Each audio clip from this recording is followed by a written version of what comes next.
తాకట్లో ఉన్న బంగారాన్ని విడిపించి ఆ రోజున మార్కెట్ ధర కట్టి మిగిలిన డబ్బును మీకు అందిస్తుంది కొమ్మూరి గోల్డ్.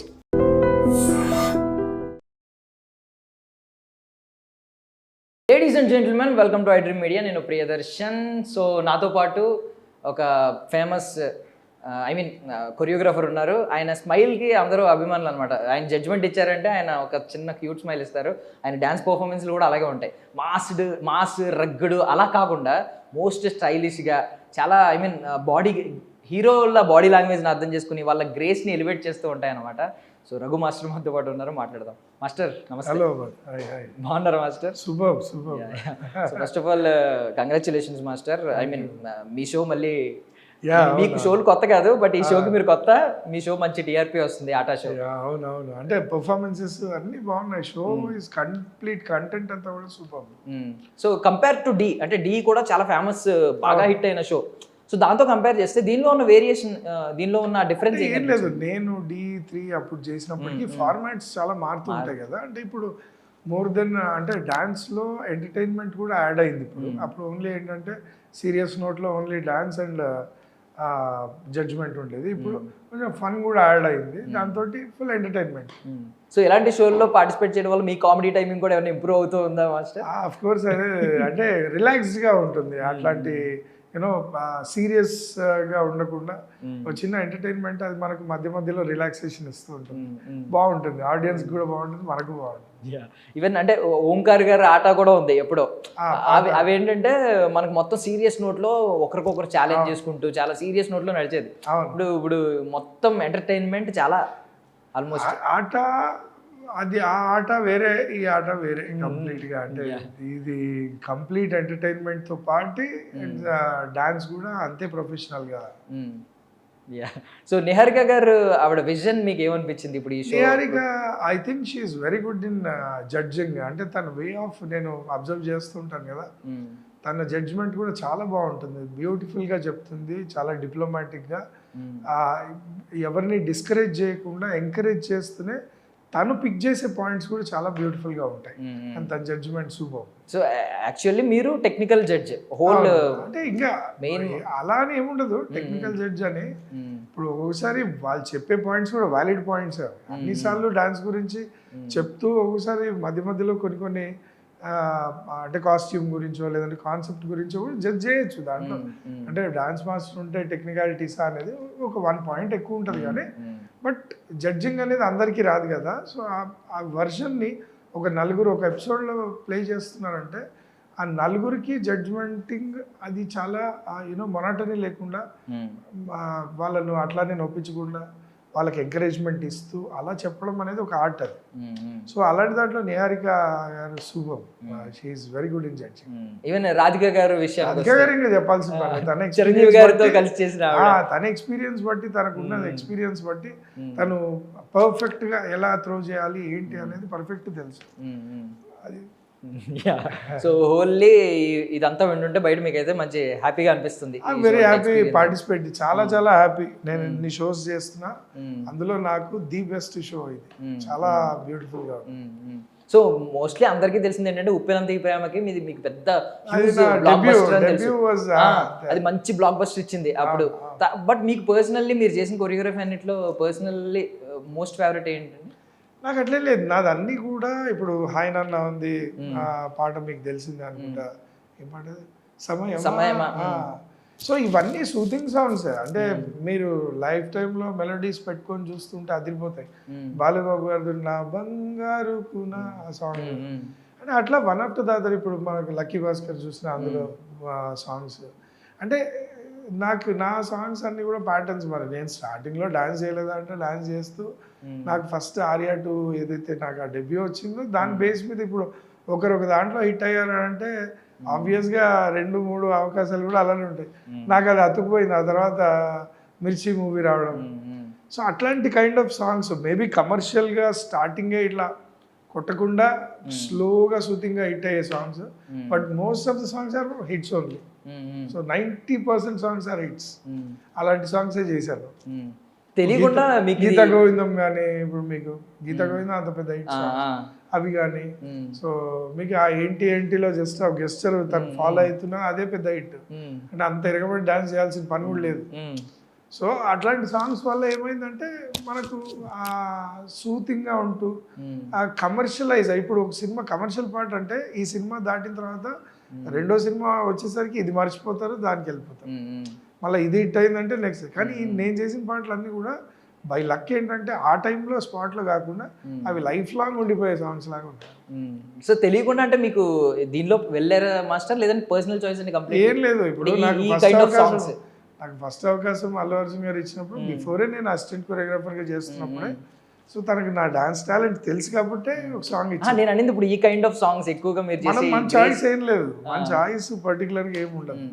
ఒక డైరెక్టర్ ఇందులో ఒక 3-4 పాటలు ఉన్నాయంటే అరే ఈ 2 సాంగ్స్ ఈ మాంటేజ్ అండ్ డైరెక్టోరియల్ సాంగ్స్ ఇది Raghu master can handle, so ఆయనతో వెళ్ళిపోదామని ఫిక్స్ అవుతాం. సో మనం ఇదొద్దు ఆ పాట ఇవ్వమని మనము అడగలేము. డెఫినెట్గా మనకు వచ్చిన అవకాశంలో మనం ప్రూవ్ చేసుకుంటే వెళ్ళాలి.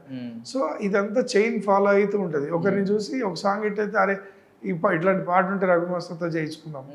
సో మన సెలెక్షన్ ఏమి ఉండదు, మన లైఫ్ అనేది డిసైడ్ అయిపోయింది అట్లా, అంతే. సో ఈ రోజు మీరు ఈ స్థాయికి రావడానికి చాలా చాలా బ్యాక్గ్రౌండ్ లో చాలా స్ట్రగుల్ అయిన డేస్ ఉన్నాయి. స్ట్రగుల్ మీన్స్ కొరియోగ్రాఫర్ గా చేసి I don't say it as a struggle, ఎందుకంటే ఇట్స్ ప్రాసెస్. డాన్సర్ గా చేసాం, ఆ తర్వాత అసిస్టెంట్ కొరియోగ్రాఫర్ అయ్యాం. అంటే దీంట్లో టాలెంట్ బాగుంటేనే ఎవరైనా మాస్టర్ అరే అవుట్ ఆఫ్ 100 అవుట్ ఆఫ్ 10 వీడికి ఒక టాలెంట్ ఎక్కువ ఉంది అందరికంటే కూడా అన్నప్పుడు అసిస్టెంట్గా పిలుస్తాం. సో మనం అసిస్టెంట్ కొరియోగ్రాఫర్ పని ఏంటి, మాస్టర్ చెప్పింది మనము ఆర్టిస్ట్కి చేసి చూపించాలి యాజ్ ఎ హీరో లాగా. సో అలా దాంట్లో నేను నెగ్గాను, ఆ హీరోలు కూడా చూసి ఇన్స్పైర్ అయ్యేవాళ్ళు. అలానే అల్లు అర్జున్ గారు నాకు ఏ రఘు సూపర్ అసలు నీది స్టైల్, సో కొరియోగ్రాఫర్ అయినప్పుడు నాకు చెప్పు నేను డెబ్యూ ఇస్తాను అని అన్నారు. అట్లనే చేశారు ఆయన మా ఇచ్చిన మాట ప్రకారం. సో అక్కడి నుంచి ఆ సాంగ్ నుంచి ఒకదాని తర్వాత ఒకటి ఇంకా మన హార్డ్ వర్క్ విల్ డిసైడ్, అంతే. అంటే హార్డ్ వర్క్ అంటే లైక్ ప్రాసెస్ అంతే. I don't say it as a struggle. But patience అప్పుడు ఉన్న వాళ్ళందరికీ పేషెన్స్ చాలా ఎక్కువ ఉంటుంది, ఉండాలి, అంతే తప్పదు. ఎందుకంటే ఇవన్నీ కూడా ఇదే కాదు, స్పోర్ట్స్లో కూడా మీకు అదే ఉంటుంది. You have to wait for the good time. ప్రతిరోజు ఆడేవాడు, క్రికెట్లో ఆడేవాడు ఆడుతూనే ఉంటాడు, కానీ షైన్ అయ్యేవాడు ఒకడే. సో అలా షైనింగ్ కోసం ట్రై చేయాలి తప్ప ఆట డైలీ జరుగుతూనే ఉంటుంది. Playing is always on, but shine అనేది ఒక్కొక్క టైం ఒక్కొక్కరు డిసైడ్ అయి ఉంటుంది. లైక్ సచిన్ ఒక టైం, విరాట్ ఒక టైం, ధోని ఒక టైం. సో ఎవ్రీవేర్ ఇవన్నీ ఎక్స్ట్రా కరిక్యులర్ యాక్టివిటీస్, అంటే అదర్ దెన్ స్టడీస్. ఈ అవుట్ ఆఫ్ 64 ఫైన్ ఆర్ట్స్లో ఇది మనది కూడా ఒకటి. సో ఇవన్నీ ఏంటంటే ప్రాసెస్. సో ఈ ప్రాసెస్లో మనం చేసుకుంటూ వెళ్తుంటే ఆ షైన్ అయ్యే పాయింట్కి ఎక్కడ రీచ్ అవుతాం అనేది అది మన రాత్రి కూడా రాసి పెట్టుండే. సో ఇప్పుడున్న కంటెస్టెంట్స్కి ఏంటంటే లైమ్ లైట్లోకి రావడానికి మంచి షోస్ ఉన్నాయి ఇలాంటివి. అవును, అప్పుడు మా టైంలో లేవు. ఈవెన్ ఇన్స్టాగ్రామ్ కానీ మాట అప్పుడు యూట్యూబ్ కూడా లేదు. నా డి ప్రోగ్రామ్ నేను చేసినప్పుడు నేను గెలిచాను D3. సో అప్పుడు ప్రోగ్రామ్ ఇప్పుడు అంటే మొబైల్లో వచ్చేస్తుంది, ఆల్వేస్ ఉంటుంది. అప్పుడు యూట్యూబ్ లేదు, ఓన్లీ టీవీలో. ఆ టైంకి టెలికాస్ట్ టైంకి వెళ్ళి కూర్చొని దానికి కొంతమంది బయట ఉండేవాళ్ళు DVD రికార్డర్స్ అని, వాళ్ళ దగ్గరికి వెళ్ళి భయ్యా ఈ టైంలో ఈ ప్రోగ్రామ్ రికార్డ్ చేయమా అంటే సీడీలో రికార్డ్ చేసి డబ్బులు ఛార్జ్ చేసి ఇచ్చేవాళ్ళు. తర్వాత అది యూట్యూబ్లో అప్లోడ్ అయింది, అంటే ఆఫ్టర్ ఫ్యూ ఇయర్స్ యూట్యూబ్లో అప్లోడ్ అయింది. సో ఆ టైంలో ఏం లేదు, కానీ ఆ టైంలోనే అంత ఫేమస్ అయ్యామంటే we feel like very genuine. అంటే ఇప్పుడు టక్కని ఫేమస్ అయిపోవచ్చు, బట్ ఆ టైంలో మేము ఎక్కడికి వెళ్ళినా ఒక పబ్లిక్ వచ్చి మరి మీరు బాగా చేస్తారు, మీ మాటలు బాగుంటాయి, మీ జడ్జ్మెంట్ బాగుంటుంది అంటే not only they are judging our judgement or dance, they are judging our character also. మనం మాట్లాడే పద్ధతి ఏంటి వాటిని కూడా జడ్జ్ చేసే మనల్ని ఇష్టపడే వ్యక్తులు అయ్యారు. సో చెప్పొచ్చు ఏంటంటే అరే ఆ ఎరాలో నుంచే మనం ఒక స్టార్గా వచ్చాము, సో హ్యాపీ అన్నట్టు. సో ఇంకో 2 minutes తీసుకుంటాం మీ టైమ్. Just 2 more questions. ఏంటంటే first of all me love story ఏదైనా మూవీకి రిజెంబ్లెన్స్ ఉంటుందా, ఏదైనా ఒక మూవీకి అనిపించింది ఎప్పుడైనా? ఏం లేదు, అట్లా ఏం లేదు. It's not a love story, but అందరికీ గ్లాడ్ ఏంటంటే అది లవ్ స్టోరీ లాగా. But I selected my own choice, అంటే నేను సెలెక్ట్ చేసుకున్నాను తినైతే నాకు బాగుంటుంది అని. దాంట్లో హార్డ్ వర్క్ చేశాను, వాళ్ళని వెళ్ళి వాళ్ళ ఇంట్లో వాళ్ళని ఒప్పించడానికి. ఎందుకంటే పెద్దవాళ్ళు చేసే ప్రాసెస్ని నేను డైరెక్ట్గా నేనే చేసుకున్నాను. నేనే వెళ్ళి నేనే మాట్లాడి ఆ తర్వాత వాళ్ళ బ్యాక్గ్రౌండ్ చెక్స్ అన్నీ ఉంటాయి కదా ఒక అమ్మాయి నుంచి. సో అలాంటి దాంట్లో we can say it as one kind of love. So love అంటే డెఫినేషన్ మనం సినిమాలకు తిరిగాము, అక్కడ తిరిగాము, ఆ తర్వాత ఒక 6 నెలల సంవత్సరం తర్వాత అలా కాదు. లవ్ విచ్ ఐ సెలెక్టెడ్, అరే తినైతే బాగుంటుంది అని లవ్ చేశాను. ఆ లవ్ తోటే నేను వెళ్ళి వాళ్ళని అడగడము అండ్ వాళ్ళు కూడా తర్వాత కొన్ని రోజుల తర్వాత యాక్సెప్ట్ చేయడం, వాళ్ళ పేరెంట్స్ కూడా, అండ్ అందరి సమక్షంలోనే వెళ్ళడం. It was like so companion అనేది లైఫ్ టైం ఉండే వ్యక్తి.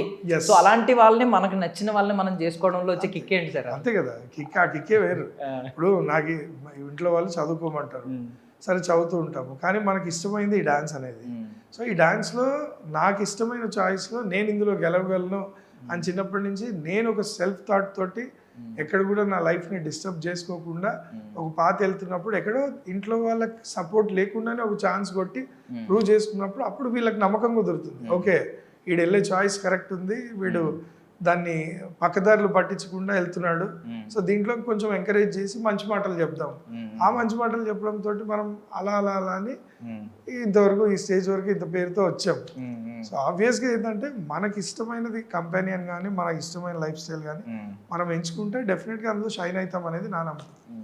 ఇంట్లో ఏంటి మాస్టర్ హ్యాపీయెస్ట్ మూమెంట్ లో ఉన్నప్పుడు మ్యామ్ పాట పాడడం, మీరు డాన్స్ చేయడం ఇలా ఉంటుందా? అలా ఏం లేదు, మ్యామ్ పాట పాడుతూ ఉంటే మీరు డాన్స్ చేయడం అట్లా ఏం లేదు, కానీ అంతే. అది దానికి అంటే అందరు జనరల్గా ఆట పాట డెఫినెట్గా డాన్స్ అండ్ సాంగ్ అది ఉంటూనే ఉంటుంది, తను హమ్ చేస్తూ ఉంటారు. అండ్ అది నాకంటే నా డాటర్ ఎక్కువ తన ఎనర్జీ లెవెల్స్ అవి చూసి హ్యాపీగా ఫీల్ అవుతుంది. ఇప్పుడు మీ డాటర్ ఎటువైపు సార్ ఎక్కువ అడుగులు, అంటే కొరియోగ్రఫీ వైపు అంటే సింగింగ్ వైపు? డాన్స్ సైడ్ స్కూల్లో యాన్యువల్ డేస్ వాటికి డాన్స్ పర్ఫార్మెన్స్లో టక్కని పార్టిసిపేట్ చేస్తుంది అండ్ తన పర్ఫార్మెన్స్ కూడా చాలా బాగుంటాయి. అలా చూస్తే ప్రజెంట్ అయితే ఇటు ఉంది, లాగేసుకున్నారు. అటు నుంచి వెళ్ళినా కూడా తప్పలేదు, ఏదైనా పర్లేదు. Super master. అండ్ మీ అల్లు అర్జున్ గారిది ఈరోజు ఫస్ట్ లుక్ రిలీజ్ అయింది, చూసారా? రాకపోయింది, అసలు క్రేజీ ఉంది. అంటే అల్లు అర్జున్ గారు ఏది చేసినా కూడా ఏదో ఒక లిమిట్ సెట్ చేస్తున్నారు అట్లా. అంటే ఈ మూవీ తర్వాత ఇంకా నెక్స్ట్ లిమిట్ ఏంటి అనేది దాని ఒక ఆ లెవెల్స్ సెట్ చేస్తున్న దాంట్లో సీరియస్లీ అసలు అంటే ఆర్టిస్ట్ అంటే పర్ఫార్మెన్స్తో పాటు మన లుక్స్ కూడా మార్చాలి కదా. ఆ దీంట్లో అల్లు అర్జున్ గారు నెక్స్ట్ లెవెల్ అసలు. ఈజ్ లైక్ షాక్ మీరు కూడా అసలు అదిరిపోయింది. Like actually Pushpa I was waiting for the look. ఆ సినిమా పేరు ఏముంటుంది, లుక్ ఏముంటుంది అని వెయిట్ ఏమనిపించింది మాస్టర్ మీకు ఆ పేరు వినగానే? రాకా అంటే ఇంకా మాస్. అది యాక్చువల్గా రాకా అని వినంగానే అది out and out mass title నాకైతే. అంటే ఇంక అంతకంటే రాగా ఇంకేముంటుంది. ఆ రాకా అనే టైటిల్కి కరెక్ట్ ఆ లుక్ కూడా అది. స్టైలిష్ స్టార్ అన్న పేరుకి ఆయన కొత్త కొత్త స్టైల్స్ అన్ని ఇంట్రడ్యూస్ చేస్తున్నారు ఇక్కడ. అన్ని రకాలుగా ఆయన ఐకానిక్ స్టైల్సే కాదు, ఐకానిక్ స్టైల్ కాదు, బట్ ఈజ్ ఇంప్లిమెంటింగ్ అంటే న్యూ వర్జన్స్ తెలుగులో and to the international level. Pushpa 2 అప్పుడు షాక్ అయ్యారా సార్? అంటే అప్పుడు లేడీ గెటప్, ఐ మీన్ అమ్మవారి గెటప్ అని కాదు, పుష్ప గెటప్ కూడా ఇట్స్ నాట్ నార్మల్ గెటప్. అంటే పుష్పగా తయారవ్వడం కూడా మీరు చూడండి బయట అల్లు అర్జున్ గారిని అండ్ సినిమాలో ఫస్ట్ పుష్ప కానీ సెకండ్ గంగమ్మ జాతర గెటప్ వేసినప్పుడు కూడా పుష్ప క్యారెక్టర్ అసలు బయట అల్లు అర్జున్ గారు ఉండే స్టైలిష్ దీనికి డెడ్ ఆపోజిట్ అసలు. అంటే ఇంకా వెరీ నెక్స్ట్ డోర్. అది కూడా నెక్స్ట్ డోర్ ఏంటి, పక్కా బస్తీలు, పక్కా విలేజ్, పక్కా బస్తీలో అవుట్ అండ్ అవుట్ మాస్ ఉన్నప్పుడు ఎలా ఉంటుందో అలా. So you are expecting a huge blockbuster ఈసారి? ఆబ్వియస్గా as a fan, as a well wisher, I'm expecting it like ఇంకా నెక్స్ట్ లెవెల్. సూపర్. సో మనం ఆట ప్రమోషన్స్ లో ఉన్నాం కాబట్టి ఇంకో ఆట గురించి కూడా ఒక క్వశ్చన్ అడుగుతాను మాస్టర్. మీరు ఇంత క్రికెటర్స్ మెన్షన్ చేశారు, ఇప్పుడు ఐపీఎల్ స్టార్ట్ అయింది. ఐపీఎల్ చూస్తున్నాం కదా, చూస్తున్నారా మాస్టర్? మీ ఫేవరెట్ టీమ్ ఏంటి మాస్టర్? ఏది గెలుస్తుంది? ఆబ్వియస్ గా మన ఫేవరెట్ టీమ్ అంటే Chennai super Kings and Mumbai కూడా నాకు ఇష్టము. అండ్ ఇవన్నిటికంటే కనెక్షన్ కూడా డెఫినెట్గా ఐఎమ్ హైదరాబాద్ అండ్ డెఫినెట్గా సన్ రైజర్స్. ఫస్ట్ ఇది అలానే ఉంటుంది, అంటే హైదరాబాద్ సన్ రైజర్స్. తర్వాత ఈ మ్యాచ్ అయినప్పుడు దానికి వెళ్ళిపోతాం, షిఫ్ట్ అయిపోతాం ముంబైకి కానీ లేదంటే సిఎస్కే కానీ. ధోనిని మిస్ అవుతున్నారు మాస్టర్ మీరు కూడా? ఆబ్వియస్గా ధోని లైఫ్ లాంగ్ ఉంటే కూడా చూసేయచ్చు, అంత బ్యూటిఫుల్ క్యాప్టెన్సీ అండ్ తన స్ట్రాటజీస్ కానీ అండ్ బికమ్స్ కూల్ ఏదో ఒక పెద్ద ఐడియా తోటే వస్తున్నాడు అన్నట్టే తెలుస్తుంది. ఎక్కువ ఎంత సైలెంట్ ఉంటాడో అంత వైలెంట్గా యూనో ఆ సక్సెస్ వైపు ఉంటుంది. సో ఆబ్వియస్లీ నాకు నా ఫేవరెట్ ఎవరు అని అంటే MS ధోని అని అంటారు. సో అప్కమింగ్ ప్రాజెక్ట్స్ ఏమన్నా రివీల్ చేయొచ్చా మాస్టర్? అంటే ఇంకోటి ఏంటంటే ఎక్కడ వరకు ఆడాలో కాదు ఎక్కడ ఆపాలో తెలియాలి. అంటే స్ట్రాటజీని ఎక్కడ ఆపాలి, ఎక్కడ కంట్రోల్ చేయాలి, ఎక్కడ లైఫ్ స్టైల్లో కూడా ఇంకా నాకు అవకాశం ఉంది నేను కింగ్ని అయిపోయాను కదా అని ఇంకా 3-4 సంవత్సరాలు ఆడుకుంటానని కాకుండా ఎక్కడికక్కడ రిటైర్మెంట్స్ తీసుకుంటూ నెక్స్ట్ లెవెల్ థింకింగ్కి వెళ్ళిపోయారు. సో అది గ్రేట్నెస్. అక్కడే mister cool and legend thinking అనేది తెలిసిపోతుంది. సూపర్. అప్కమింగ్ ప్రాజెక్ట్స్ గురించి ఏమన్నా రివీల్? యా ఇప్పుడు రీసెంట్గా వెంకీ కుడుముల గారు పనిచేస్తున్నారు కదా, ఆయన ప్రొడ్యూస్ చేస్తున్న ఇట్లు అర్జున అని. అండ్ ఇంకోటి మన దుల్కర్ సల్మాన్ గారిది యూఎస్లో ఉంది shooting, Pooja India. And Gopichand గారిది. సో ఇవి లండన్లో ఉంది. బట్ ఇవన్నీ జరుగుతున్నాయి. Super master. సో యాక్చువల్లీ నేను విన్నది ఏంటంటే ఐపీఎల్ స్టార్ట్ అయిన తర్వాత కూడా ఆట టీఆర్పీ ఎక్కడ తగ్గలేదంట. అసలు దీనికి చూసుకుంటారు. అండ్ ఆట టీఆర్పీ తగ్గదు ఎందుకంటే వ్యూవర్షిప్ డెఫినెట్గా వచ్చేస్తుంది. ఏంటంటే సరే ఆ ఐపీఎల్ టైంలో పక్క పెట్టినా ఇమీడియట్ చూసేయచ్చు కదా ఎపిసోడ్. ఆ వయసులో అసలు వెనక్కి పోయేది లేదు. Thank you master. Thank you so much for your valuable time master. Thank you so much. Nice talking to you.